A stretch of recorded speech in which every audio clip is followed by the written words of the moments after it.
நம்ம விநாயகருக்கு போடுற தோப்பு கரணம் அப்படின்றத தவறான தோப்பு கரணமா போடும்.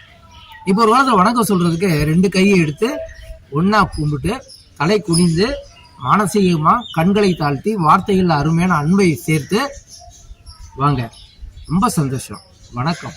அப்ப வார்த்தைகள்லயும் உடலுடைய பாடி லாங்குவேஜ்லயும் அந்த வணக்கம் இருக்கும். அப்ப போக என்ன ஆயிடுச்சு, வாங்க வணக்கம், அப்படி ஒரு சிம்பிள் ஆயிடுச்சு, அந்த உயிரோட்டம் இல்லாம ஆயிடுச்சு. அதே மாதிரி நம்முடைய விநாயகருக்கு நம்ம பண்ணக்கூடிய தோப்புக்கரணம் தவறா போயிடுச்சு. குசாங்குசோ தோப்புக்கரணம்ன்றதா உண்மையான தோப்புக்கரணம். இது கல்வெட்டுலாம் இருக்கு, பல கோயில்கள்ல அந்த அமைப்போட நிற்கக்கூடிய சிலைகள் இருக்கு. குசாங்குசோ தோப்புக்கரணம் தான் உண்மையான தோப்புக்கரணம்.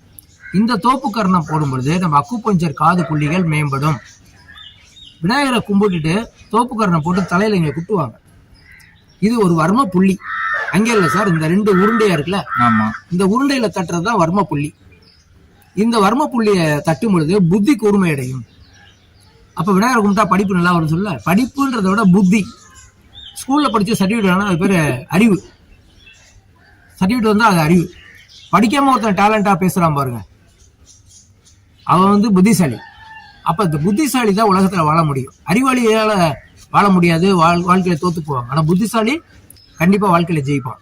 அந்த வாழ்க்கைக்கு உதவக்கூடிய புத்தியை கொடுக்கக்கூடிய புள்ளி தான் இது, இந்த புள்ளி. அதனாலதான் விநாயகருக்கு இந்த புள்ளிய நம்ம தட்டுறோம், ரைட்டா? 1. அப்ப தவறா நம்ம இப்படியே தட்டுறோம், இப்படிலாம் தட்டுறோம். அப்படிலாம் இல்லாம இந்த வர்ம புள்ளியில தட்டினா புத்தி கூர்மை அடையும். 1. தலைவலிகள் குறையும். அடுத்தது காது. இந்த 96 புள்ளியில 10 புள்ளி இந்த தொங்குற இடத்துல கம்மல் போடுற இடத்துல இருக்கு.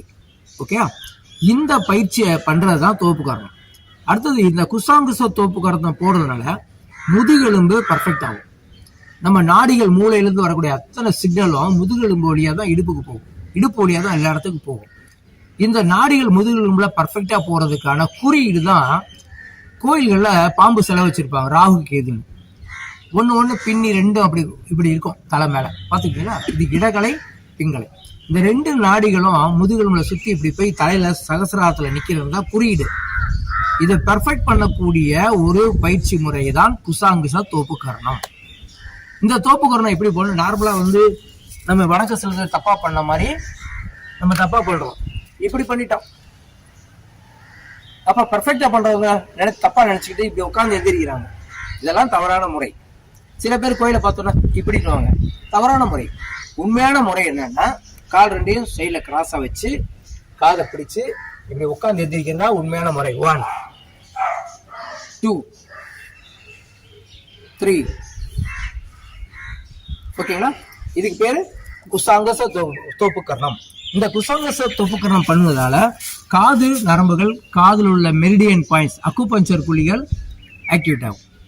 காது செவிப்புலன் நல்லா இருக்கும். 96 பாயிண்ட் ஆக்டிவேட் ஆகும். இந்த குசாங்குச தோப்பு கரணம் பண்ண முதுகெலும்பு பர்ஃபெக்ட் ஆகும். முதுகெலும்புல இருந்து மூளைக்கு போற சிக்னலும், மூளையிலிருந்து முதுகெலும்புக்கு வரக்கூடிய சிக்னலும் பர்ஃபெக்ட் ஆகும்.